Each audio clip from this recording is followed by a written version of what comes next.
ఈరోజు నేను మీకు మెట్రోనిడజోల్ ఐవి ఫ్లూయిడ్ ఇంజెక్షన్ గురించి వివరంగా తెలియజేస్తాను.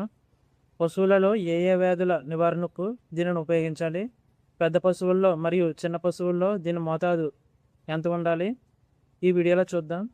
మెట్రోనిడజోల్ అనేది వెటనరీ ట్రీట్మెంట్లో చాలా ముఖ్యమైన ఇంజెక్షన్. దీనిని పశువులలో ఈ క్రింది సమస్యల నివారణకు ఉపయోగిస్తారు. పశువులలో ఎలాంటి ప్రోటోజోవా ఇన్ఫెక్షన్ ఉన్నా ఇది బాగా పనిచేస్తుంది. పేగుల్లో ఇన్ఫెక్షన్ ఉన్నప్పుడు, పశువులకు విరేచనాలు అవుతున్నప్పుడు దీన్ని వాడవచ్చు. అలాగే అన్నిటికన్నా ముఖ్యమైనది గర్భాశయంలో ఇన్ఫెక్షన్ ఉన్నప్పుడు.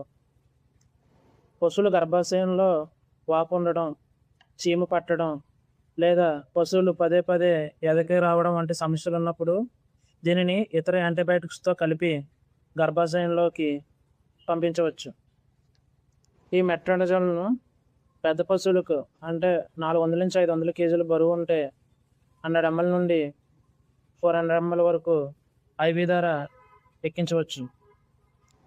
గమనిక: ఈ బాటిల్ను ఉపయోగించే ముందు బాగా చెక్ చేసి చూడాలి. ఒకవేళ ఇందులో తెల్లటి స్ఫటికాలు పేరుకుపోయినట్లయితే ఆ బాటిల్ని పశువులకి ఉపయోగించకూడదు.